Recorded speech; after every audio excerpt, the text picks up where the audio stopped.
good, everybody? Welcome into our MMA only episode of The Early Edge. Of course, we are powered by the almighty SportsLine. I am the coach, and you're probably saying to yourself, Coach, there's no MMA this weekend. You're right. We're doing something for the very first time. Next week, UFC 264 is such a big show. We're going to give you a little preview today. A little trip down memory lane with the hottest MMA handicapper in the world today. And I'm not exaggerating. It's just fact. Let's bring him in right now. You know him, Ian Parker in the Duck Army. I tell you what, he walks around with just fire and smoke coming out of his ears. You've been so hot last week. And it's like when you're in your comfort zone. We had PFL, Bellator, and UFC, all three. You were just eating it up. How are you? I'm great. Today started off pretty interesting, as you know. But other than that, it's been look, when it comes to MMA, you just got to know certain things. You got to put in the work, got to put in the time. This is not like any other sport where there's trends, where there's other teammates on the field, weather conditions. You got to know the fighters. You got to know their styles. You got to know where they train. And I live it, breathe it, eat it. Let's go. We talk all the time, education, entertainment. Today's all about education. As we get you ready, as the numbers have come out, you can get some bets in early. But we're going to kind of give you some background on all the fighters in the co-main event and the main event. So let's start before we get to the trilogy, which is the whole reason we're doing this preview of Conor McGregor, Dustin Poirier III. Let's go to the co-main event first. Gilbert Burns, plus 145 is the underdog, taking on Stephen Wonderboy Thompson at minus 170. It's a welterweight bout, two completely different styles. Talk to me about the fight and then what could happen for both fighters if they are able to win. For Stephen Wonderboy Thompson and Gilbert Burns, this fight means everything to both guys. For Wonderboy, he is the only fighter who has not fought Kamaru Usman or lost to him yet, as opposed to other contenders that are waiting in line. Gilbert Burns needs this fight badly, coming off the loss to Kamaru Usman. If he beats Wonderboy by TKO or submission really early, he can maybe then fight Colby Covington and get a contender fight and fight for the belt. For me, this is going to be a very interesting matchup. Wonderboy, when he came into the UFC, massive karate guy, as we've seen, his striking is second to none between the volume, the angles. He's just so unpredictable. Yeah. But the one thing that everybody questioned was, hey, what happens if you put him on his back? Well, go watch the two fights against Tyron Woodley when Woodley was the dominant Tyron Woodley that we knew and loved. And he had a really hard time taking Stephen Thompson down. When he did, Thompson got back up. Guys just can't get this guy down. His balance is there. He takes good angles. His sprawl has gotten better. So when you're just that good at striking and you could dedicate time to sprawling and wrestling, now don't get me wrong, you're not going to learn this overnight. Wrestling, years, jiu-jitsu, same thing. But you can learn how to sprawl. You can learn how to bring it. You bring in guys to help you. And I think for Wonderboy, that is what has made him one of those guys the UFC has brought in that's an elite striker that has had tremendous success. And now we're going to see if he finally can get back to the title. In order to do that, he's got to prevent the takedowns from Gilbert Burns and not be on his back, because Gilbert Burns is one of the best in Brazilian jiu-jitsu out there. All right, so let me ask you this, though, because Stephen Thompson, the one thing he has not been good at, and that is finishing. So from a betting perspective, when you look at a prop, I kind of zoned in on the by decision prop because he just doesn't finish guys. Am I wrong? You're not wrong. He has finished guys per se, but yeah, that's, he's not. Here's the beauty about Stephen Thompson. We all love to see finishes. We all love to see the knockouts, submissions, but he's got such a high level fight IQ. He doesn't go in there forcing the knockout. When he has knocked people out, he's just done it within the flow of his striking, within his combinations.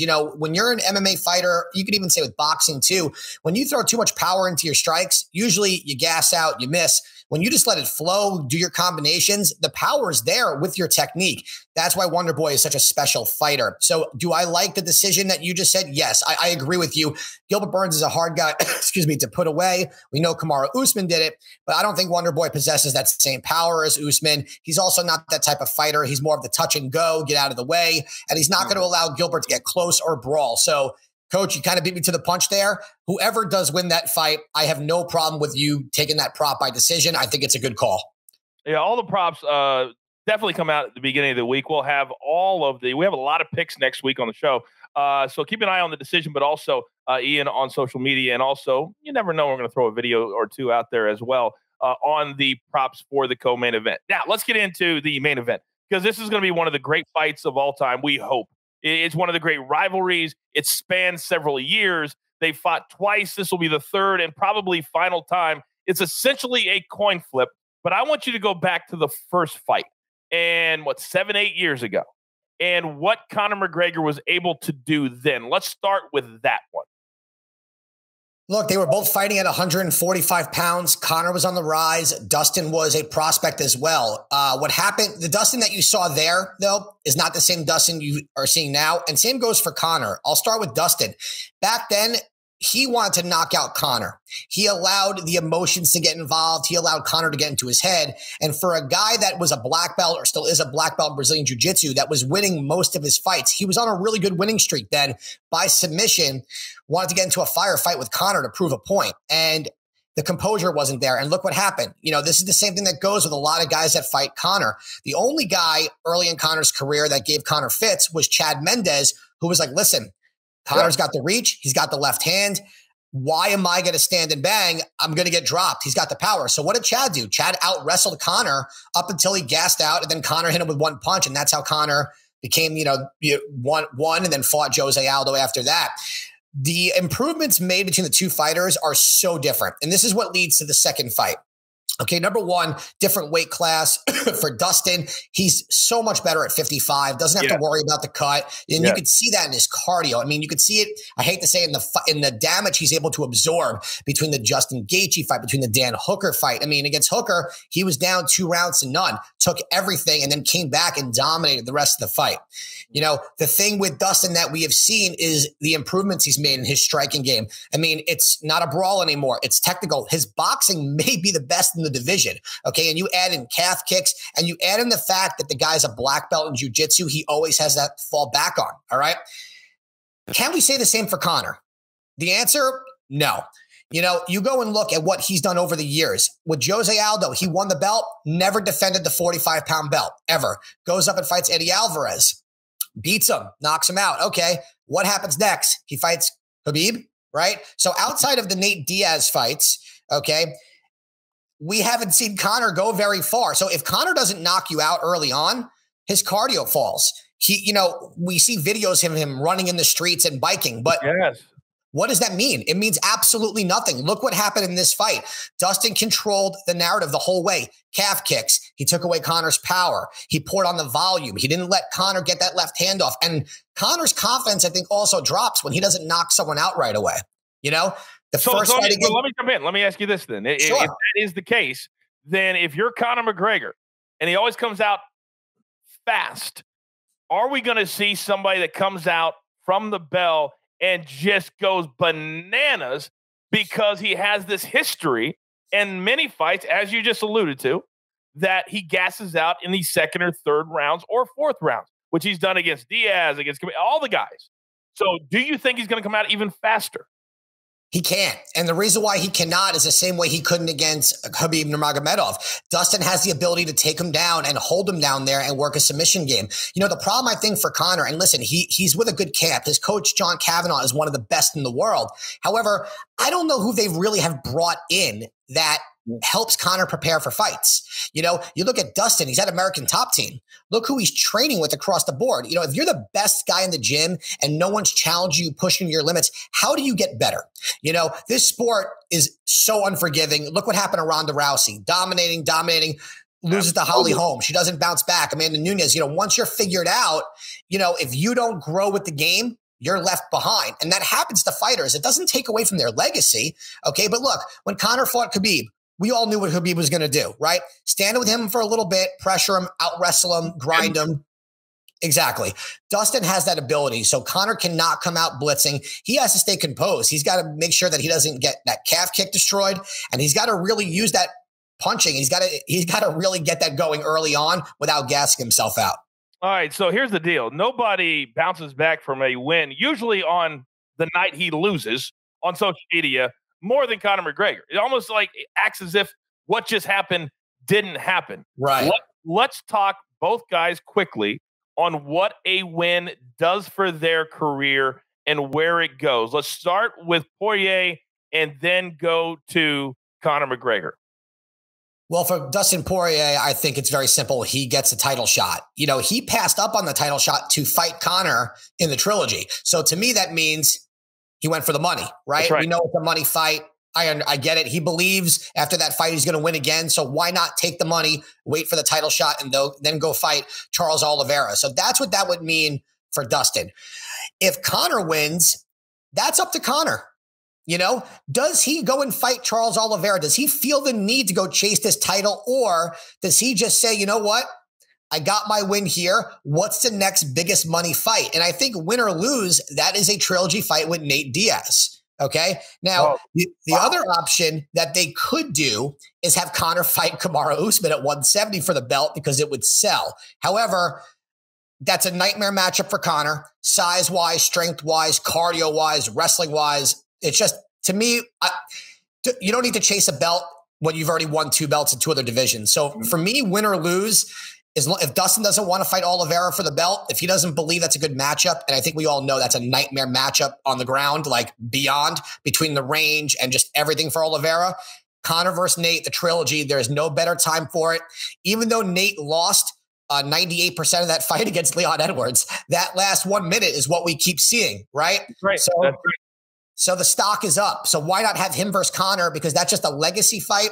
They each beat each other. It's so sellable. And does anyone care which one wins or loses at that point? No. Both right into the sunset, making their money and legends. Last question. If Conor McGregor loses again, he's been Teflon Don. He's been the fighter that can lose and still get top dollar. But at some point, all the great ones fall off and they don't get those big money fights anymore. What does a loss and a knockout loss do to Conor McGregor? The one thing Conor's been able to do compared to all those people you have just spoken of is he's been able to maintain, let's call it storylines for all purposes, right? Because it's not really a rivalry with a Nate Diaz, but Conor's got other names out there that he could fight. I would have no issue if he fought someone like in Jorge Masvidal. Okay, if he wanted to go to 170, at 55, the only fight that would make sense if he loses, there's 2 guys, Tony Ferguson, okay, or Nate Diaz. All right, Tony Ferguson's coming off, several losses in a row. I don't really know what's a good matchup for him at this point. To me now, he falls into that legends category where I don't see him getting back to the top. I just don't. He's someone who's so set in their ways. Conor versus Tony, Conor versus Nate. Okay, again. Other guys with big names that have, Tony's a legend in himself, obviously, Ultimate Fighter champ. I mean, he's Tony Ferguson, and then if you want to put Conor at 170, the only guy that really comes to mind there would be Masvidal. Storyline, could sell. I mean, Conor is the only guy who's been able to maintain that name, win or lose, especially on a loss, because I honestly remember Conor for his losses, not his wins at this point. Well, and that's he has lost a lot. And for some reason, us in the media, we refuse to talk about the losses because that would mean he wouldn't be the star in everybody's eyes that he is and he sells. I tell you what, there's a lot to talk about. There's a lot to unwrap. There's a lot of numbers that are going to be changing throughout. You don't have to give me your pick, but a lot of people love to beat the market. Currently, Conor McGregor at William Hill, our incredible partners, -115. Dustin Poirier, -105. The prop not to go the distance is an incredible -350. Are you leaning any way a week early? What are you kind of feeling when you see these initial odds come out? I don't get it. To be honest with you, I find it very bizarre that Dustin Poirier is not the favorite. Keep in mind when they fought, it was how many years ago? You're talking about both guys were in a different division, different parts in their career, and the difference in activity between the two, leaps and bounds. Conor does not fight very often, and Dustin fought the top level very often. He was growing with the sport. Conor did not. So to answer your question, I am leaning Dustin Poirier, especially at that number. I believe that number is going to skyrocket up. At some point, I think on fight night, he will be -165. Okay. Well, it's hard for me to really imagine why the fight would go any differently when both have not fought since.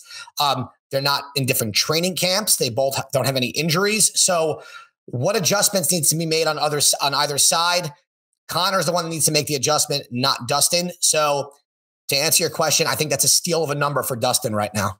All right. Very good. And we talk about the money making people soft. They don't work as hard. And I think there is some fact in that. And since he fought the last time, he has sold his whiskey brand for $1 billion. And he's going to get like 500 million of that. It's crazy.